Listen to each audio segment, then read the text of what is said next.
Hello friends, my name is Jess and welcome back to my channel, Books Past Bedtime. Today I'm going to be going through my reading stats for Q1 of this year, so that includes January, February, and March. Disclaimer, I have already filmed this video one time before, but I filmed it in my car and the sound is so horrible, so here we are trying this again. That's one of the reasons why this is going to be kind of late. But without further ado, let's just jump right into it. So Q1 of 2022 has treated me very well. I've had a very good reading year so far this year, so I'm super happy with all of these stats. Just starting out basic, I did decide kind of like halfway through the quarter that I wanted to try and read my personal best of books in a single year. So I upped my reading goal to 200 books and I am on track to meet that goal, which is really awesome. Over the first 3 months of the year, I have read 52 books, which is 26% of my reading goal. And as you can see here, it does take me on average 5 days to finish a book. This is because I read multiple books at one time. So some books I read for a day, some books I read for like 20 days. So of the 52 books that I have read this year, that equates to 16,309 pages. And of the audiobooks I've listened to this year, they total up to 147 hours. I have also acquired 31 books, checked out 18 from the library, and reread 0. Looking at the books that I've read per month, in January I read 20 books, definitely my best reading month so far this year. And then in both February and March I read 16 books, and you can see this little line graph here. If you're interested, it looks a little funky because I don't have data for the rest of the year, but I have it, so I'm going to put it on the screen. This year I've also been tracking how many books that I own that I haven't read, and so at the beginning of the year I tallied up my total physical owned TBR. I actually made a video going over all of those books. If you are interested, you can check it out. I don't actually know how many I started with because I'm also tracking the books that I buy and like add to my TBR. So of the unread books that I owned prior to January 2022, plus all of the books that I have acquired in 2022, that makes a total of 147 books, and 131 of them are still unread. So I've read like 16 of them or 10.88%. That means 89.1% of the books on my physical TBR are still unread.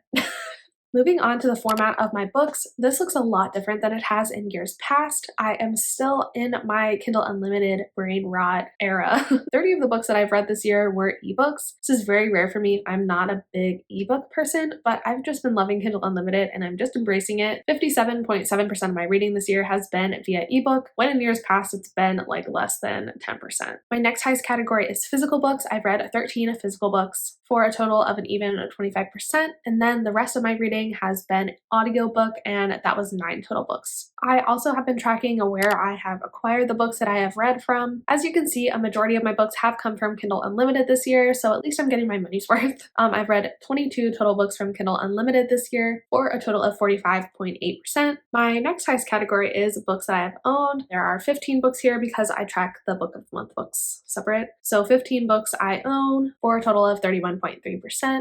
Next highest is books from Audible. Read 4 books from Audible. I have also read 4 books from the library, 3 books from NetGalley, 2 books from Book of the Month, and 2 books that I marked as other. I think these are probably like free ebooks. I've also been tracking when I check books out from the library and if I read them or not. As you can see from this chart, I've checked out 18 books from the library this year and I've read 6 of them. That is an even third of the books that I've checked out from the library so far this year I have read. Next, we can talk about the audience of the books that I've read this year. Adult books have taken up the majority of my reading. I've read 45 adult books this year for a total of 86.5% of my reading. Some of them can probably be considered new adult, but I don't really understand the distinctions between adult and new adult, so I track all of them as adult.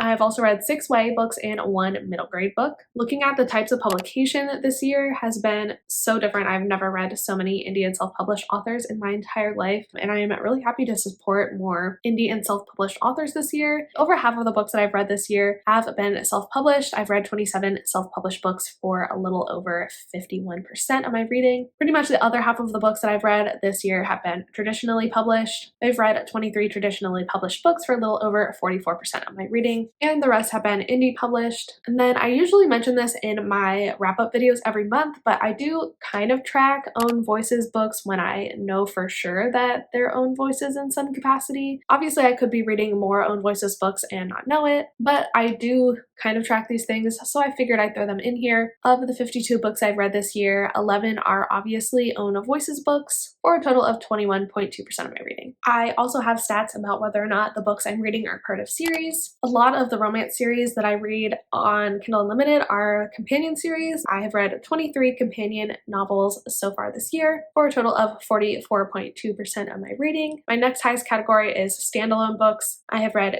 20 standalones for a total of approximately 38% of my reading, and then the remaining 9 books that I've read so far this year have been part of series. I don't differentiate if they're the start of the series or a continuation. I think it's been kind of a mixed bag in terms of that, but I am reading some series. Next, we can talk about author status. So this is whether the author is new to me, I've read them before, or I'm reading their debut book. So I've definitely been into reading a couple different authors' backlists so far this year, like Only James, Colleen Hoover, and Kira Andrews I've read a lot from. So that's why the read before category is so high. There are 28 books that I have read so far this year by an author that I haven't read before. Whether for the first time this year or not, they're counted in this category. And then I have read 16 books by authors that are new to me and 8 debut novels as well. I also thought these stats would be fun to throw in. These are my author identity stats, and I particularly wanted to include them because I have read more books by trans, non-binary, and genderqueer authors than I have by men, and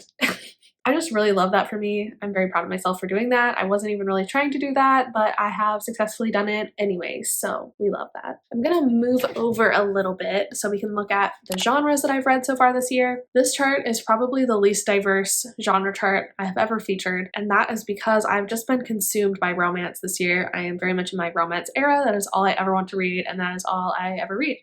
I have read 33 total romance books so far this year, for a total of 63.5% of my reading. My next highest categories are contemporary and thriller books, of which I've read 6 apiece, or a total of 11.5% of my reading. And then I've also read 4 fantasy books, 2 mystery books, and 1 crime book. I'm not sure why I didn't just put that crime book in the thriller or mystery category, but I digress. We can also take a look at my star ratings for the year. So I have had a pretty high average rating so far this year. I think it's over 4. Yeah, it's like 4.03% or something. So that's pretty good, honestly. I've been reading a lot of good books so far this year, as you can see by this graph, because my largest category of books is 5-star books, which is awesome. I love that for me. I've read a total of 14 5-star books for a total of 26.9% of my reading. That just makes me so happy. Like, I'm so glad I'm reading so many things I love this year. I've also given 9 books 4.5 stars for a total of 17.3%. 12 books have gotten 4 stars or 23.1%. 7 books have gotten 3.5 stars or 13.5%. 6 books have gotten 3 stars or 11.5%.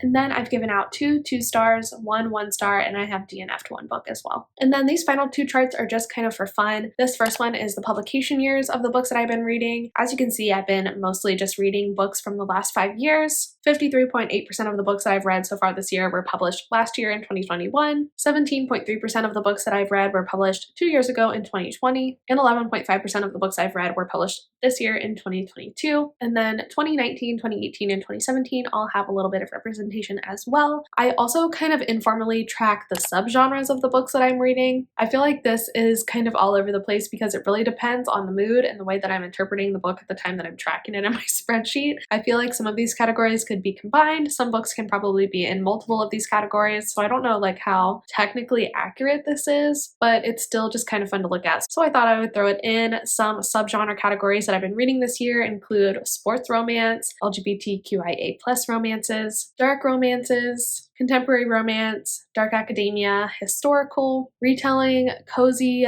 mysteries, crime, all kinds of stuff. This is definitely a little bit more diverse than the main genre chart, so there's that at least. I was kind of thinking about sharing with you how much I have spent on books so far this year, but I don't actually think I want to share that with you, so never mind.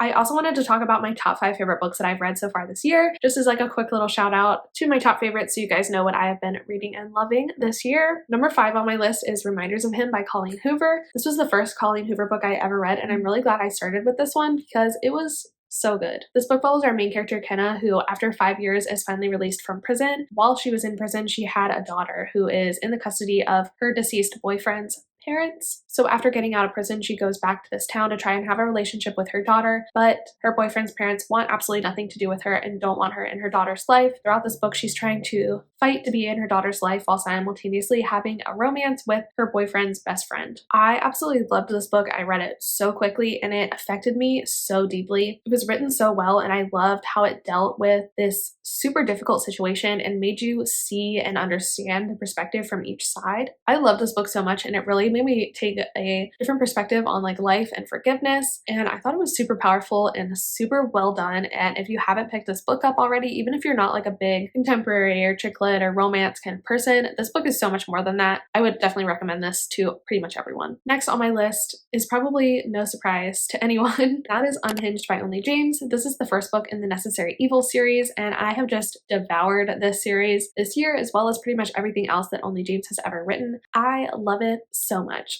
This is a dark romance series following our main character Adam, and Adam is a part of the Mulvaney family, meaning he is a psychopathic serial killer. So when he and his brothers were all young, they all showed psychopathic tendencies and were adopted by their dad Thomas because Thomas believed that he could harness their psychopathic abilities for good, and he turned them into killers, but killers of bad guys like murderers and rapists. That is what Adam does, and in this book he meets Noah, who is the son of one of the men that Adam murdered. And Noah has spent his whole life trying to track Adam down to figure out why he did what he did. And once Adam reveals to him that he did it because his dad was a horrible man, a lot of Noah's repressed memories come to the surface and he is re-traumatized basically by what happened to him as a child. So Adam is there for him and they form this relationship and this really close connection and bond. And then they realize that somebody who was in partnership with Noah's dad back in the day is still at large and still doing horrible things. So they team up to try and take him down as well. Now, I love this entire series and I love all of this family. Each book follows a separate brother and their romance, but this one just holds such a special place in my heart. It was obviously the first one I read, but I just really, really love Adam and Noah as a couple. They're my favorite couple in the whole series so far. They're just so precious. I love them both so much, and I just had to include this series on my list because it has quickly become one of my favorites. I love how it incorporates these dark, almost like true crime-esque plot lines together into this series, which ultimately feels lighthearted and funny. It's just a really cool contrast, and I just have such a good time reading these books, and they're so hot and I love these characters so much. Definitely one of the best things I've read so far this year. Number 3 on my list is The Poppy War by R.F. Kuang. Before I read this book, if you told me it would end up on this list, I would not believe you, but I absolutely loved it. So this book follows our main character, Rin. Rin is a war orphan who was taken in by this family who really didn't want to take her in. Now that she's kind of old enough to strike out on her own, she decides she's going to do just that and get away from this town that she grew up in. So she dedicates a ton of time and studies really hard for this entrance exam, and she manages to succeed and get into this really prestigious military academy. Rin is still discriminated against and belittled at this academy, so she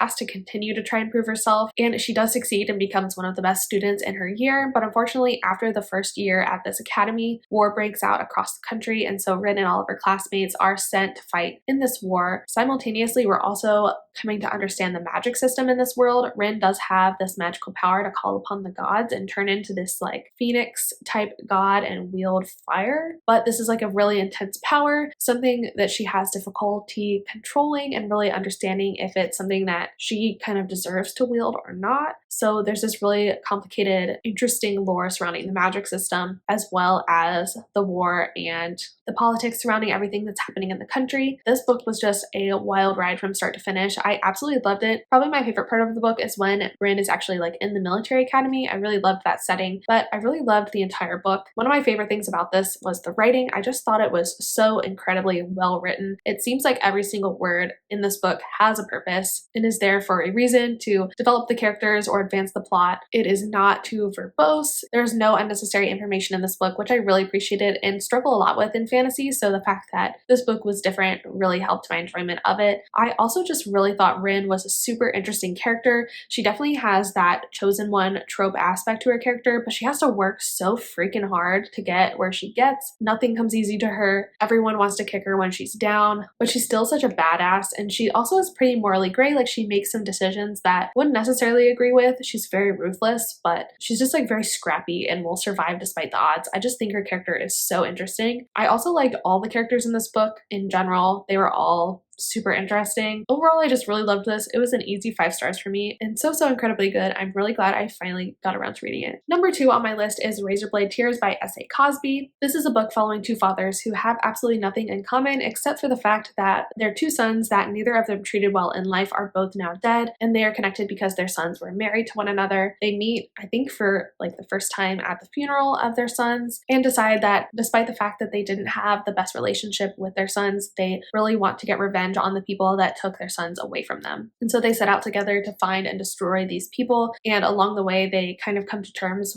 with their loss, the way they treated their sons in life, and kind of trying to redeem themselves in their death. I wasn't super convinced that I would love this book going into it, but it absolutely destroyed me. The revenge plotline is so interesting and thrilling, but the meat of this story in exploring like fatherhood and the complicated relationship that parents can have with their queer children, as well as like the classism and racism that was discussed in this book as well, is all what made it come together so powerfully. I absolutely cried at the ending of this book. It was so well written and so well done. I felt so many complicated emotions for these characters, but I ended up like loving this book so much. This is by far one of the best books I've read so far this year. I love it so much. And last but not least, my very favorite book that I've read so far this year is The Charm Offensive by Alison Cochrane. While this isn't necessarily like the literary moving masterpiece that Razorblade Tears is, this book just meant so much to me personally that I cannot imagine not putting it at the top spot, and I really think that it's going to have the top spot even at the end of the year. But this book follows our main characters Dev and Charlie. Dev is a producer on this show called Happily Ever After, which is a royalty-themed bachelor, and Charlie is the new bachelor on the show, and Dev is assigned to like be his handler and get him like where he needs to be, prep him for different scenes and that kind of thing. Charlie, on the other hand, is very much out of his comfort zone in this new role, but he really wants to try and rebuild his public image so that he can rebuild his professional career. But he really is not there to find love. He's really uncomfortable with the whole concept of the show, and this really frustrates Dev because Dev really like believes in the show and believes that people can fall in love on the show, but along the way he and Charlie obviously fall in love. The way it happens is just so sweet and touching, and I think what really made this book so important to me was all of the representation it included. So Charlie is demisexual, also has OCD and like a panic disorder. Dev, on the other hand, has depression, and I feel like these mental health and sexuality issues were represented so well in this book. Like I felt so seen reading this book, and I just felt giddy so many times reading this. It made me just smile and also made me cry, and I just love these characters so much. They mean the world to me. I just can't express how much I love this book. It's my number 1 that I've read so far this year and that I will read this entire year. So those are all my reading stats and my top 5 favorite books of 2022 so far. Let me know your favorite book that you've read so far this year. I would love to know. I would also appreciate if you subscribed and liked this video. It really helps me out. You can also follow me on Instagram to keep up with what I'm reading on the day-to-day. And that is all from me today. I appreciate you being here, and I will see you in the next one. Bye.